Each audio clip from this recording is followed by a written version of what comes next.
Hello. This is Moonlit. Let's dive into tonight's story.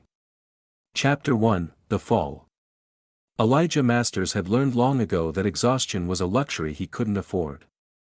The convention hall still echoed in his ears as he drove, applause, murmurs, the sharp cadence of questions fired at him like bullets. Visionary. Tyrant. Genius. Words people used freely when they weren't the ones carrying the weight of an empire. His hands gripped the steering wheel, knuckles pale, suit jacket discarded on the passenger seat like an afterthought. Rain hammered against the windshield, relentless and heavy, blurring the city lights into streaks of white and gold. The wipers worked furiously, but even they struggled. Elijah squinted, jaw tight. Just get home, he told himself. Just tonight. His phone buzzed through the car's speakers. Mr. Masters, his secretary said, voice crisp despite the late hour. Your morning briefing has been rescheduled, N. Tomorrow, Elijah interrupted, rubbing his temple. Anything that isn't on fire can wait until tomorrow.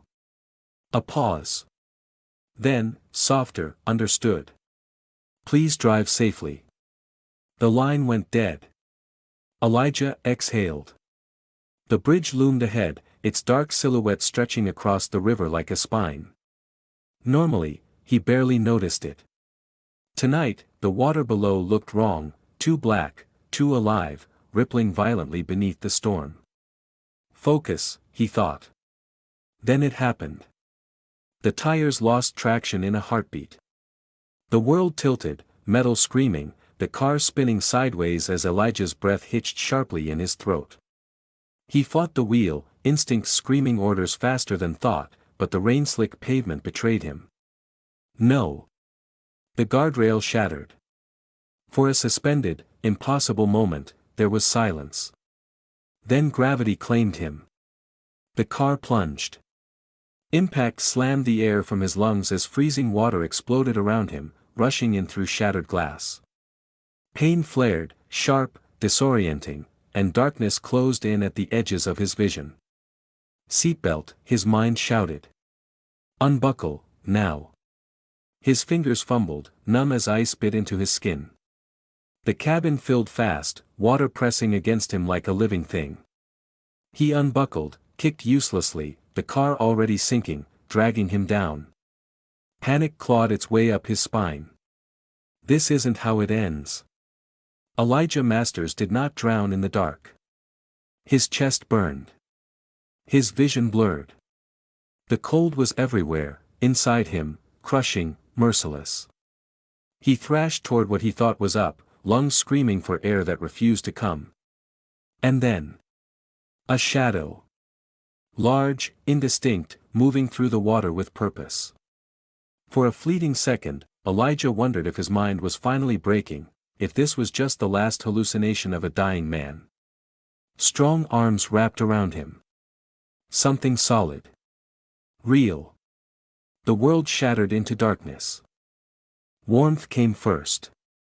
Then pain. Then the heavy, uncomfortable awareness of his own body.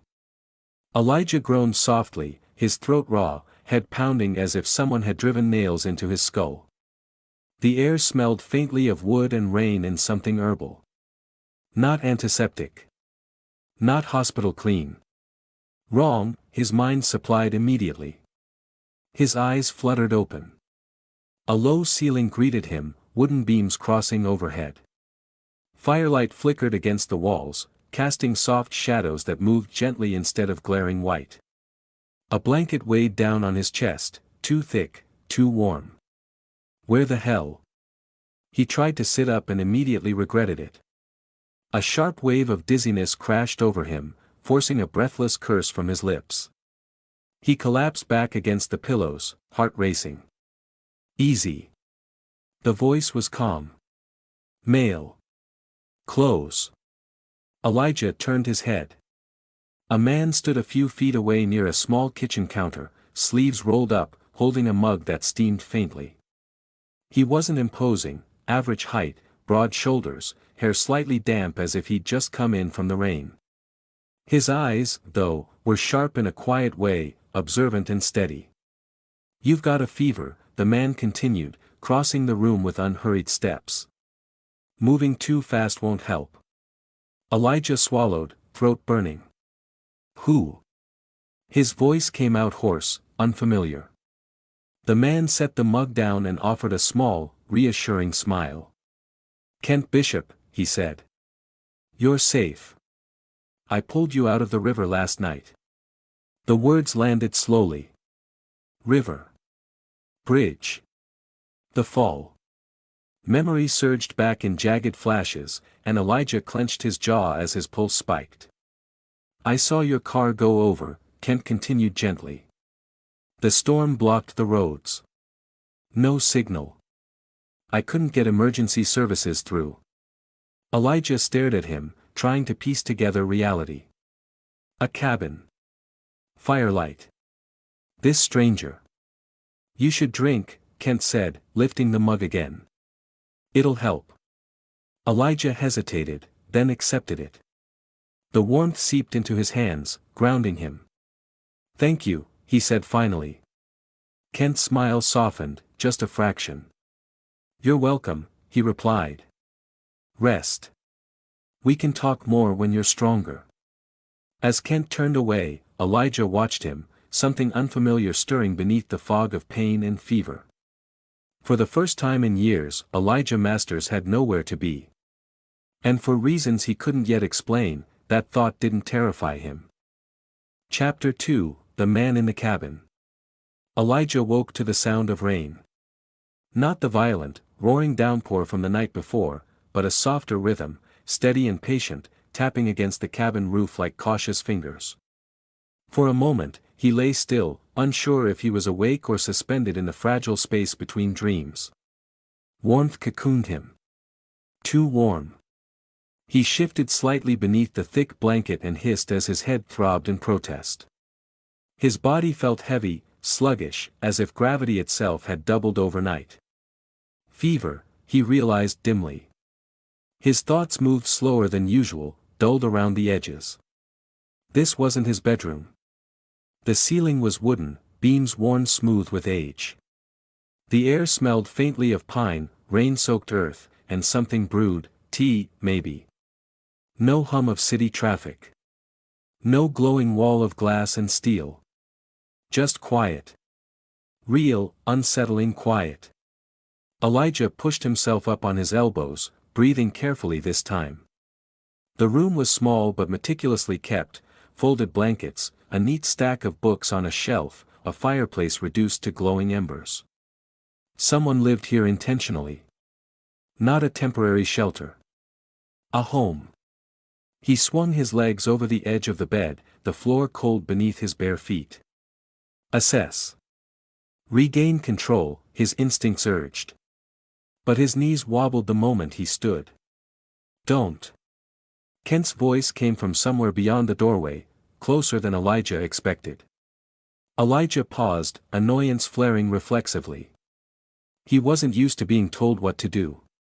Still, the room tilted dangerously, and he had no desire to collapse again. "I'm fine," Elijah muttered, though even he could hear the lie in his voice. Kent appeared in the doorway seconds later, carrying a folded towel.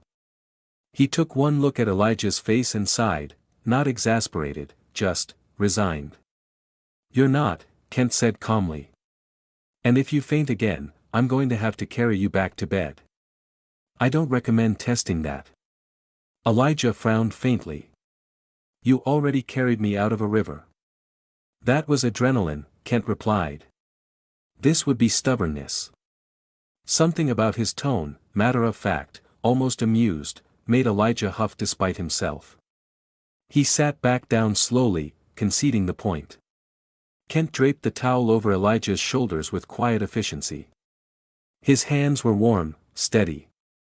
The contact lingered half a second longer than necessary before Kent stepped back. "Follow the sound," Kent said. "Food's ready." Elijah hesitated, then did. The cabin opened into a compact kitchen and living space. Everything had its place, no clutter, no excess. A small pot simmered on the stove. Steam curled into the air, carrying the scent of broth and herbs. "You cook," Elijah said absently. Kent glanced over. "I eat," he replied. "Cooking helps with that." Elijah sank into a chair at the small wooden table, watching as Kent ladled soup into a bowl. The movement was practiced, unhurried, as if Kent wasn't aware Elijah was observing him. Or maybe he was, and simply didn't mind. "Here," Kent said, setting the bowl down. "Careful. It's hot." Elijah stared at it for a moment before picking up the spoon. He hadn't realized how hungry he was until the first sip hit his tongue. Warmth spread through his chest, grounding him in a way he hadn't expected. "This is," he paused, then continued more quietly. "Good." Kent smiled, not the polite kind. "The real kind. I'm glad." They ate in companionable silence for a few minutes, the rain filling the gaps between words. Elijah found himself relaxing despite his better judgment, shoulders loosening as his body absorbed heat and nourishment. Eventually, he set the spoon down. "I need to make a call." Kent nodded. "I figured." He retrieved his phone from the counter and handed it over without hesitation. Elijah hesitated this time. "You're trusting," he said. Kent shrugged. "You almost died in front of me. Stealing my phone would be an odd next step." Elijah let out a quiet breath that might have been a laugh. He dialed his secretary's number from memory. She answered immediately. "Mr. Masters." "I was in an accident," Elijah said evenly. "Car went off a bridge. I'm alive. I'm recovering." Silence. Then a sharp inhale. "Sir, where are you? Should I contact?" "No," Elijah interrupted. "I'm safe. Roads are blocked. I'll be unreachable for a few days. Reschedule everything. If the board panics, tell them I'll personally deal with it." "Yes, sir," she said automatically, then hesitated. "Are you sure you're okay?" Elijah glanced at Kent, who was pretending very hard not to listen while wiping down the counter. "I am," Elijah said. And, surprisingly, he meant it. After ending the call, Elijah set the phone down and looked up. "Thank you." Again. Kent met his gaze. "You don't owe me anything." "I know," Elijah replied. "Which makes this worse." That earned him a soft chuckle. Kent returned to his laptop, fingers moving quickly across the keys. Lines of text and diagrams reflected faintly in his glasses. "You work out here?" Elijah asked. "Temporarily," Kent said. "I'm on sabbatical. Needed quiet to finish my thesis." Elijah nodded, filing the information away. "What field?" Kent's fingers paused for just a moment, so brief Elijah almost missed it. "Something interdisciplinary," Kent said smoothly. "You'll hear about it eventually." Eventually. The word lingered. As the day wore on, Elijah drifted between sleep and wakefulness, aware of Kent's presence like a steady current beneath everything. The sound of typing. The soft clink of dishes. The occasional glance in Elijah's direction, checking, measuring. When Elijah finally stirred again, dusk had settled outside. The fire had been stoked anew. Kent looked up. "Feeling any better?" Elijah considered the question carefully. His body still ached. His head still throbbed. But something else, something unfamiliar, had eased. "Yes," he said. "I think I am." Kent smiled warmly, and Elijah felt it land somewhere deeper than it should have.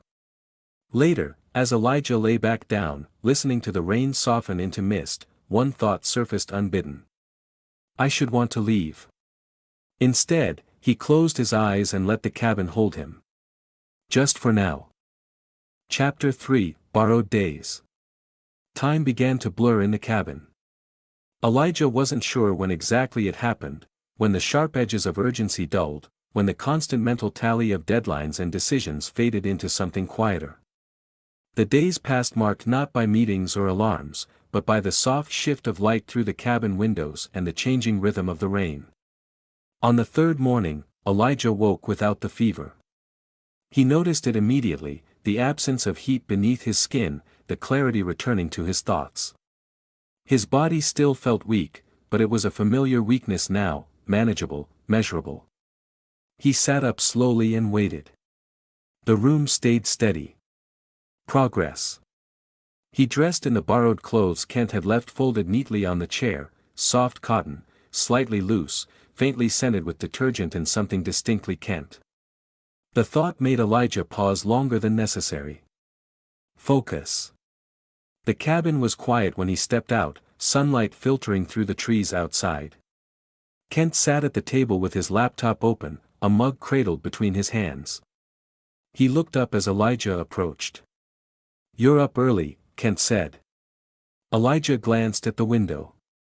"Late, actually. I'm used to starting my day before the sun." Kent hummed. "That explains a lot." Elijah raised an eyebrow. "Does it?" "People who don't rest think they can outwork biology," Kent replied lightly. "Eventually, biology wins." Elijah snorted and took the seat across from him. "You sound like my doctor." "I'll take that as a compliment," Kent said. "Doctors save lives." "Occasionally." "You did," Elijah thought, but kept it to himself. They fell into an easy routine after that. Kent cooked. Elijah insisted on helping once his strength returned, though he was far better at chopping vegetables than following recipes.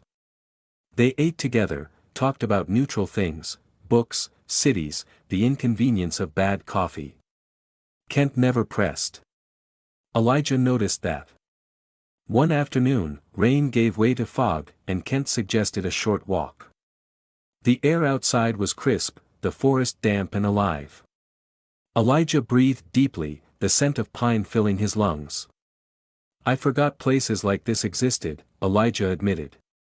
Kent glanced at him. "You didn't forget. You just stopped choosing them." The words landed harder than Elijah expected. At night, Elijah lay awake listening to the crackle of the fire, aware of Kent moving quietly in the next room. He should have been anxious, about the company, about the markets, about the absence of control. Instead, his thoughts kept circling back to the way Kent smiled when Elijah teased him, or the way his expression sharpened when he read something complex on his screen. "This is temporary," Elijah reminded himself. "It has to be." On the fifth day, the rain finally stopped. Roads reopened. Signals returned. Reality crept back in like an unwelcome guest. Elijah stood by the window, phone in hand, scrolling through the avalanche of messages he'd ignored, board members, investors, analysts demanding reassurance. Kent watched him from the counter. "You're leaving," he said, not accusing. Just observant. "Yes," Elijah replied quietly. "I have to." Kent nodded. "I figured." Something twisted in Elijah's chest at how easily Kent accepted it. "I'll send someone to retrieve my car," Elijah added. "And compensate you for everything." Kent smiled faintly. "You really don't know how to accept help, do you?" Elijah met his gaze. "I know how to settle debts." "This wasn't a transaction," Kent said gently. Silence stretched between them. Elijah exhaled slowly. Then, "Thank you. For the borrowed time." Kent's smile softened. "You're welcome." When Elijah finally stepped outside, the sky was clear for the first time since the accident. Sunlight filtered through the trees, casting long shadows across the dirt path. He turned back once. Kent stood in the doorway of the cabin, hands in his pockets, watching him go. For a split second, Elijah considered staying. Just another day. Another meal. Another conversation that didn't feel like a negotiation. But the world was waiting. The city swallowed him whole the moment he returned. Glass towers. Endless meetings. Familiar faces that didn't look him in the eye. Everything resumed exactly where he'd left it. Yet Elijah didn't. He found himself staring out windows, distracted by the memory of rain on wood instead of traffic on steel. His apartment felt cavernous, sterile. Too quiet in all the wrong ways. Late one night, long after the city lights blurred together, Elijah caught himself gripping his phone. Before he could think better of it, he opened his car door. The bridge loomed ahead once more, dark water flowing beneath it. Elijah's hands tightened on the wheel. His pulse quickened. And for the first time since the accident, fear surfaced, sharp and undeniable. But beneath it, stronger than panic, was something else. A pull. I just want to see him again, Elijah admitted to himself. The thought followed him all the way to the edge of the bridge. And he didn't turn back. Chapter 4, The Bridge. The bridge rose out of the darkness like a memory Elijah hadn't meant to summon. Streetlights cast long, trembling reflections across the water below, each ripple catching the light like a warning. The rain had stopped hours ago, but the asphalt still gleamed wet, slick with remnants of the storm. Elijah slowed without realizing it, his foot easing off the accelerator as his chest tightened. "You're fine," he told himself. "You've driven this road 100 times." His hands betrayed him anyway. They trembled against the steering wheel, palms slick, fingers numb. The hum of the engine sounded too loud, too close, as if the car itself were pressing in on him. His breathing grew shallow. Images flashed unbidden, water rushing in, glass exploding, the crushing cold wrapping around his ribs. No. Elijah swallowed hard and forced himself forward. The moment his tires touched the bridge, panic surged like a living thing. His heart slammed violently against his ribs, each beat sharp and disorienting. His vision narrowed, the edges darkening as if the night were closing in. The water below seemed to move, restless, waiting. "I can do this," he muttered, voice thin and unconvincing. The car drifted slightly within the lane. His breath stuttered. Air refused to fill his lungs properly, every inhale shallow and useless. His suit collar suddenly felt too tight, like a noose. "I'm losing control." That thought, more than the memory of drowning, terrified him. Elijah fumbled for his phone with shaking fingers. He didn't think. He didn't weigh pride or reason. He just tapped the name already pulled up on the screen. Kent Bishop. The call connected on the third ring. "Elijah?" Kent's voice came through immediately, alert. "What's wrong?" Elijah tried to speak, but the words tangled uselessly in his throat. He sucked in a sharp breath that burned. "I'm on the bridge." Silence on the other end, brief, focused. "Okay," Kent said, calm and steady. "I need you to listen to me." Elijah gripped the wheel harder, knuckles white. "Where are you exactly?" Kent asked. Halfway across, Elijah forced out. I can't." "That's fine," Kent interrupted gently. "You don't have to move right now. Just stay where you are." Cars passed him, their headlights blurring as they sped by. The sound felt distant, unreal. "I'm coming," Kent said. 10 minutes. "Can you turn on your hazard lights?" Elijah nodded before realizing Kent couldn't see him. "Yes." He flicked the switch. Orange lights blinked rhythmically, grounding him in the present. "Good," Kent said. "Now breathe with me. Slow. In through your nose. Out through your mouth." Elijah tried. Failed. Tried again. Kent stayed with him, counting softly, never raising his voice, never rushing him. Gradually, agonizingly, Elijah's breathing steadied enough for the world to stop spinning. "You're doing well," Kent said. "Just stay right there." 10 minutes felt like an hour. When headlights finally pulled up behind him and a familiar figure stepped out of the car, Elijah's composure shattered. Kent approached quickly, rain-damp hair pushed back, eyes scanning Elijah through the windshield. He knocked lightly on the window. Elijah unlocked the door with clumsy fingers. Kent leaned in without hesitation. "Hey," he said softly. "I've got you."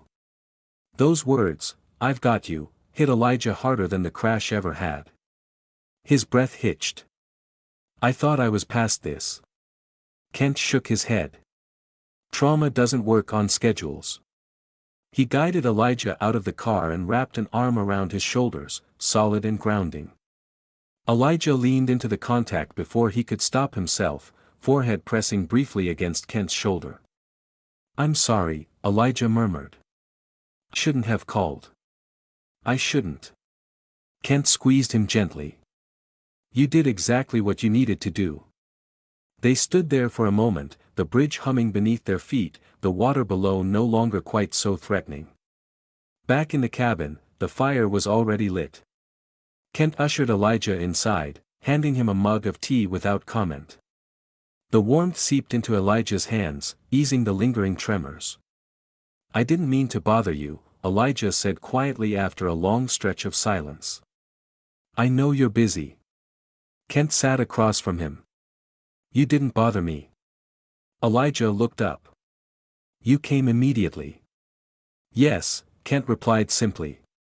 Something inside Elijah shifted, fragile and terrifying. "I came back because," Elijah hesitated, fingers tightening around the mug. Words that had never frightened him before now felt impossibly heavy. "Because I couldn't stop thinking about you. About this place. About how quiet it felt. How safe." Kent listened without interrupting. "I don't know what this is," Elijah continued. "I don't usually feel like this. I don't let people close." Kent's gaze softened, but there was caution there too. Thoughtfulness. "Elijah," he said carefully, "what you went through was intense. Near-death experiences can blur things." "I know," Elijah said quickly. "I've considered that. This isn't confusion." Silence fell again, deeper this time. Kent leaned back slightly, exhaling. "I won't pretend I didn't notice the connection," he admitted. "But I won't take advantage of vulnerability either." Elijah's chest tightened, not with rejection, but with respect. "So what are you saying?" Elijah asked. Kent met his eyes. "I'm saying I need time. To think. To make sure this is real, for both of us." Elijah nodded slowly. "I can do that." Kent smiled faintly. "Good." The fire crackled softly between them. For the first time in a long while, Elijah didn't feel the urge to flee from uncertainty. He stayed. And that choice felt like the beginning of something far more dangerous, and far more alive, than fear. Chapter 5, Late Night Static. Distance didn't dull what had begun between them. If anything, it sharpened it. Elijah returned to the city with reluctance sitting heavy in his chest, the cabin fading into memory like a dream he hadn't meant to wake from. Steel and glass swallowed him whole again, conference rooms, endless emails, voices competing for his attention. His name carried weight everywhere he went, but it no longer felt like armor. It felt like noise. The first night back, he stood alone in his apartment, lights off, city glowing beneath him. The silence pressed in, not the peaceful quiet of the cabin, but a hollow one. His phone buzzed. "Kent, did you make it back safely?" Elijah stared at the screen longer than necessary before replying. "Elijah, yes. Traffic was unbearable. I missed the rain already." 3 dots appeared almost instantly. "Kent, that might be the first time I've heard someone say that sincerely." Elijah smiled. Actually smiled. He froze when he realized it, fingers hovering uselessly over the phone. The expression felt foreign, stretching muscles he rarely used. No one could see him, yet he wiped the smile away like it was something private, something fragile. From that night on, their calls became routine. Not scheduled, never acknowledged as such, but inevitable. Sometimes it was Kent calling while making tea, the soft clink of ceramic audible through the line. Other times it was Elijah pacing his apartment at midnight, tie loosened, voice low as if afraid the city might overhear him being honest. They talked about small things at first. Kent told stories about students who asked impossible questions, about colleagues who mistook calm for weakness. Elijah shared pieces of his world too, deals that went sideways, the suffocating politeness of boardroom politics. You know, Kent said once, amusement lacing his voice, you're very different when you're not performing. Elijah paused mid-stride. Performing? Yes, Kent replied gently. You're quieter. Less sharp. Elijah leaned against the window, city lights reflected faintly in the glass. That version of me keeps things running. And this one? Kent asked. Elijah didn't answer right away. I don't know what this one does yet, he admitted. Kent didn't push. He never did. That, more than anything, unsettled Elijah. Weeks passed, stitched together by voices crackling softly through late-night static. Elijah found himself anticipating the sound of Kent's breathing on the other end of the line, the way his tone shifted when he smiled. He learned when Kent was tired by the cadence of his words, when he was deep in thought by the pauses he left unfilled. And slowly, dangerously, Elijah began to want more. One night, long after midnight, Kent spoke quietly. I'm planning to return to the city soon. Elijah stopped walking. The world seemed to tilt, not violently like the bridge, but subtly, as if something inside him had been nudged off balance. When? He asked, too quickly. Kent chuckled softly. Soon. A few days, maybe. Elijah's lips curved upward before he could stop them. The feeling bloomed in his chest, warm, buoyant, entirely unfamiliar. I'd like to see you, Elijah said, carefully casual. I was hoping you'd say that, Kent replied. The call ended not long after, but Elijah remained where he was, phone still pressed to his ear. He felt lighter. Ridiculous. Exposed. The next morning, he walked into the office with that same lightness clinging stubbornly to him. Good morning, sir, an assistant greeted. Elijah nodded, and smiled. The room froze. His secretary blinked. One employee nearly dropped their tablet. A few exchanged glances, silent and stunned. Was that a smile? Elijah didn't notice. He was already at his desk, distracted, replaying Kent's laugh in his mind. He approved reports without comment, ended meetings early, waved off concerns that would normally have earned sharp rebukes. By lunchtime, the rumor mill was in full motion. The cold, heartless CEO, the man known for ice-sharp efficiency, was acting like a man quietly in love. Elijah didn't deny it. He didn't confirm it either. For once, he didn't care who noticed. When the day finally came, they met in a park just outside the city center. Autumn had crept in quietly, leaves scattered across the paths in muted gold and rust. Kent stood beneath a tree, coat buttoned loosely, hands tucked into his pockets. Elijah approached, heart racing, not from fear this time, but anticipation. Kent looked up. Their eyes met. No phone lines. No distance. Just real space between them. Hi, Kent said. Elijah smiled, unguarded this time. Hi. They walked together, shoulders brushing occasionally, talking about nothing and everything. Elijah felt taller beside Kent, aware of the difference in height, the way Kent tilted his head slightly to meet his gaze. The thought was absurdly intimate. He didn't see the man across the path lift his phone. He didn't notice the lingering stare. But somewhere beyond the trees, the calm they had built was already beginning to fracture. And neither of them knew it yet. Chapter 6, Public Eyes. The news broke before Elijah even made it back to his office. He was still in the car, city traffic crawling as usual, when his phone began to vibrate, once, twice, then incessantly, like an alarm he couldn't shut off. He ignored it at first, staring out the window, replaying the afternoon in his mind, Kent's quiet laughter, the warmth of walking beside him, the way the world had felt, normal. Almost gentle. The vibration didn't stop. Elijah sighed and checked the screen.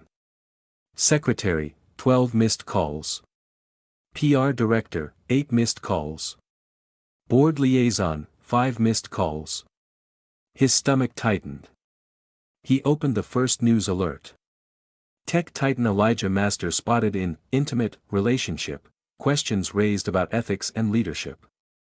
The accompanying photo loaded slowly, cruelly. There he was. Tall, unmistakable. Kent beside him, profile turned slightly away, mid-sentence, caught in an unguarded moment. It looked tender.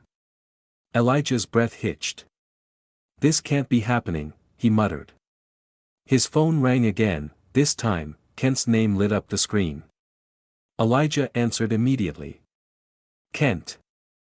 I saw it, Kent said, voice calm but serious. Are you okay?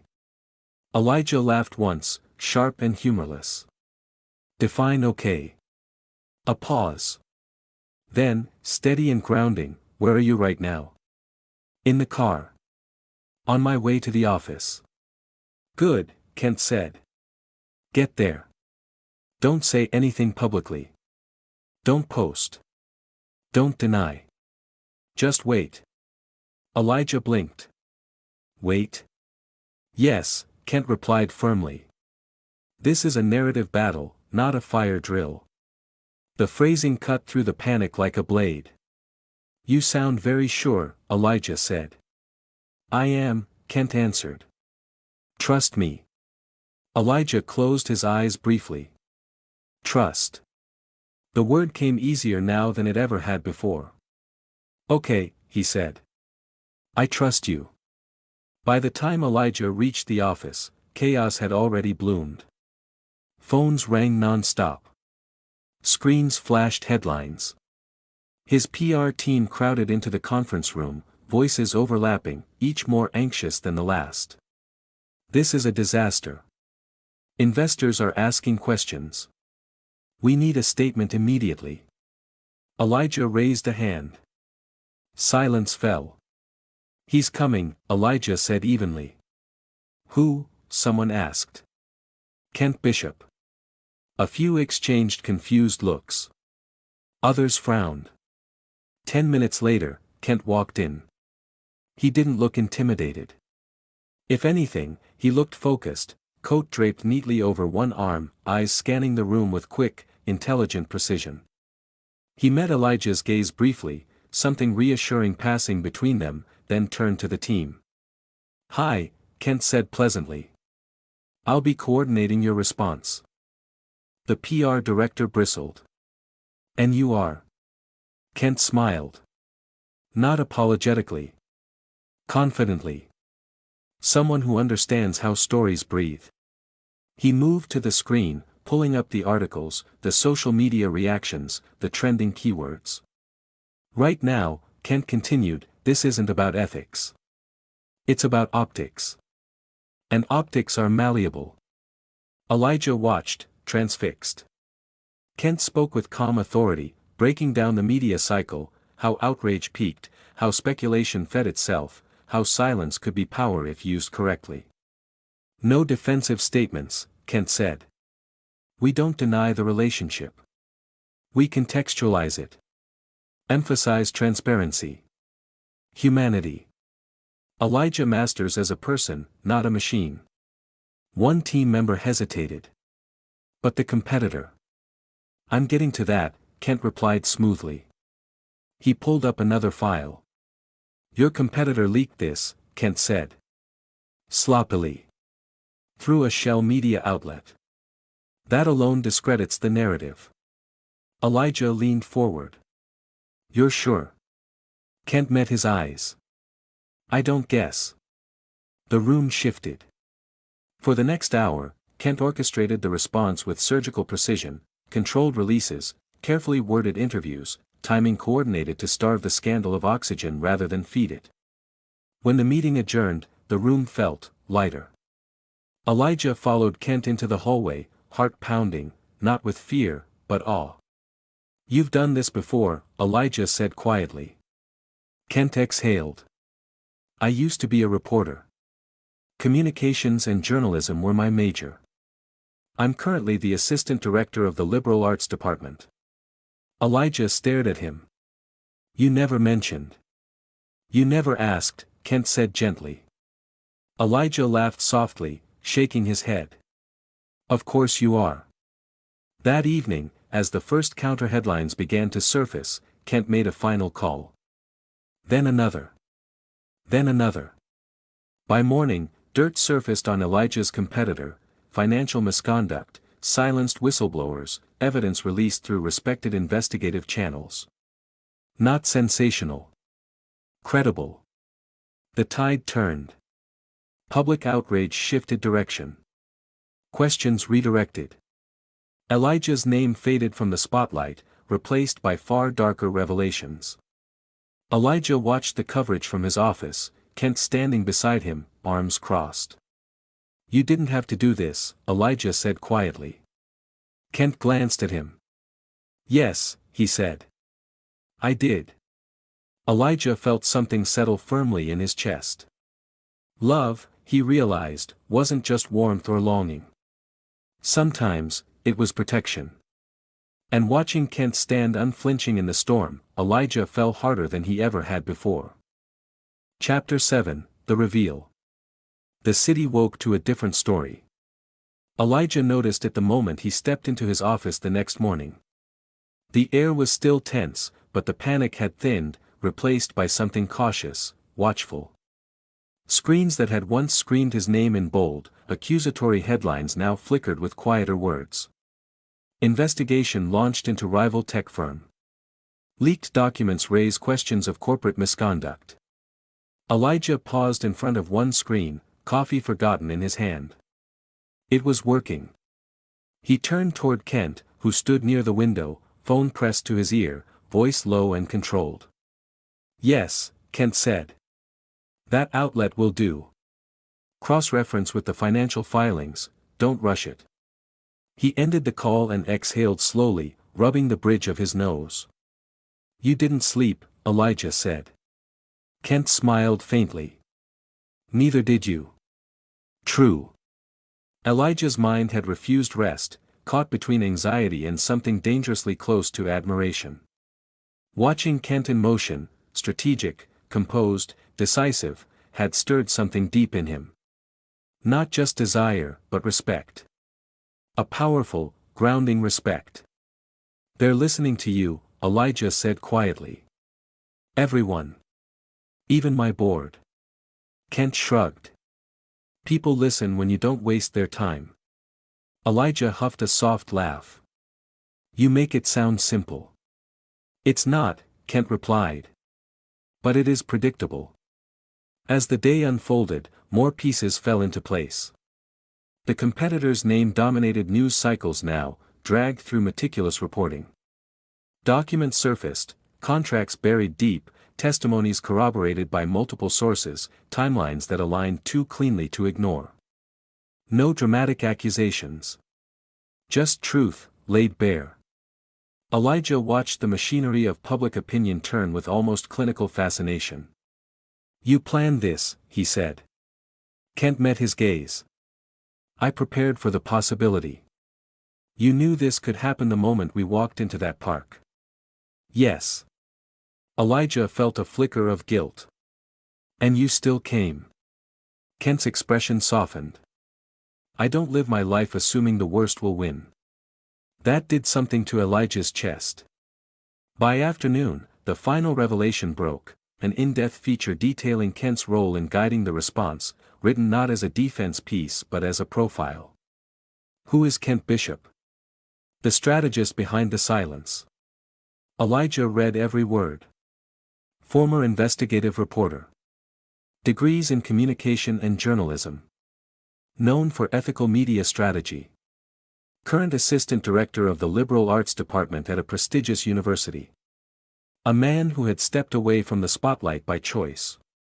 "So this is who you are," Elijah murmured. Kent glanced over. "I was worried you'd feel misled." Elijah shook his head slowly. "No. I feel fortunate." Kent studied him for a moment, then nodded once. "Good." The storm finally broke that evening. Elijah's secretary entered his office with cautious relief. "The board has issued a statement of confidence, sir. Investors are stabilizing." Elijah leaned back in his chair. "Thank you." When the door closed again, silence filled the room. Kent shifted slightly. "I should head back." "You don't need me hovering." Elijah stood abruptly. "Stay." The word came out sharper than intended. Kent raised an eyebrow. Elijah exhaled, steadying himself. "I mean, please. Just for a moment." Kent stayed. Elijah stepped closer, aware of the height difference, the way Kent had to tilt his head slightly to meet his gaze. He had faced down billion-dollar negotiations with less fear than he felt now. "I don't fall easily," Elijah said. "I don't trust easily. But watching you, seeing how you handled this, how you protected me without erasing yourself." His voice faltered, just slightly. "I'm in love with you." The admission hung between them, fragile and unguarded. Kent's breath caught. He looked away briefly, then back. "This wasn't how I planned things," Kent said quietly. "But I won't pretend I don't feel it too." Hope surged through Elijah like a shock. Kent stepped closer. "If we do this, we do it openly. Honestly. No hiding." Elijah nodded without hesitation. "Anything." Kent reached up, resting his hand lightly against Elijah's chest, right over his heart. "Then stay standing." Elijah let out a breath he hadn't realized he was holding. Outside, the city buzzed on, unaware that something far more important than headlines had finally been revealed. Not a scandal. A choice. Chapter 8, Facing the Storm Together. The storm didn't end all at once. It faded the way real things did, unevenly, leaving behind damp corners and whispers that refused to dry. Rumors lingered in headlines and comment sections, in sideways glances at conferences and hushed curiosity in academic halls. Elijah and Kent learned quickly that silence didn't mean peace. But neither of them ran. The first time Elijah acknowledged Kent publicly, it wasn't during a press conference or a carefully staged interview. It was small. Ordinary. A charity gala. Cameras flashing. Someone asked a question that danced dangerously close to implication. "Mr. Masters," the reporter said, microphone raised, "care to comment on your personal life?" Elijah glanced sideways. Kent stood beside him, not behind, not half-hidden, hands relaxed, expression calm. Waiting. Elijah felt the familiar tug of instinct, the urge to deflect, to redirect. He'd done it his entire life. Instead, he said, "I'm happy." The word felt solid in his mouth. Kent's fingers brushed against Elijah's wrist, barely there, but enough. The cameras caught it. The next morning, the photo was everywhere. Elijah Masters chooses transparency. Kent returned to the university shortly after. The campus buzzed with quiet speculation, but Kent walked its paths as he always had, unhurried, composed. Some colleagues avoided the topic. Others offered tentative smiles. His students, perceptive as ever, asked questions that skirted around the truth without demanding it. "You don't look stressed," one remarked after a lecture. Kent smiled. Appearances can be deceiving. But he wasn't lying. Even apart, they stayed connected. Elijah learned Kent's schedule, when he taught late, when meetings dragged on too long. Kent learned the cadence of Elijah's workdays, when silence meant focus and when it meant exhaustion. Some nights, Elijah drove out of the city just to breathe somewhere quieter. Other nights, Kent stayed over, the city lights softened by drawn curtains, Elijah's once sterile apartment slowly transforming, books left on tables, mugs left unwashed on purpose. It felt lived in.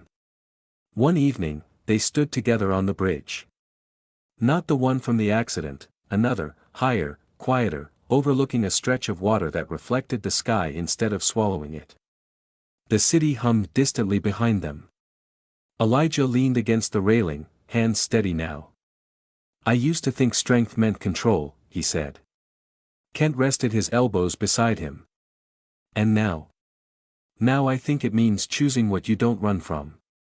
Kent glanced at him, eyes warm. "That's growth." Elijah smiled, genuine and unguarded. "I learned it from you." Kent laughed softly. "I doubt that." Elijah turned fully toward him. "I don't." The water below flowed on, indifferent, no longer a threat. Elijah felt no pull toward it, only the quiet certainty of where he stood. Together. When rumors resurfaced, as they inevitably did, they faced them side by side. Kent addressed them with clarity. Elijah met them with calm resolve. Neither tried to shrink the other. The world adjusted. It always did. Months later, Elijah stood at the edge of the cabin's porch once more. The forest was alive with spring, sunlight filtering through new leaves. Kent joined him, handing him a mug of tea. "You came back," Kent said, smiling. "I always do," Elijah replied. They stood there, listening to the wind move through the trees, the past no longer looming, just part of the path that had brought them here. Elijah looked at Kent, at the man who had pulled him from cold water, from a life built entirely on distance. "I don't fear the storms anymore," Elijah said quietly. Kent met his gaze, steady and sure. "Good. Because this time, when the rain came, they would face it together."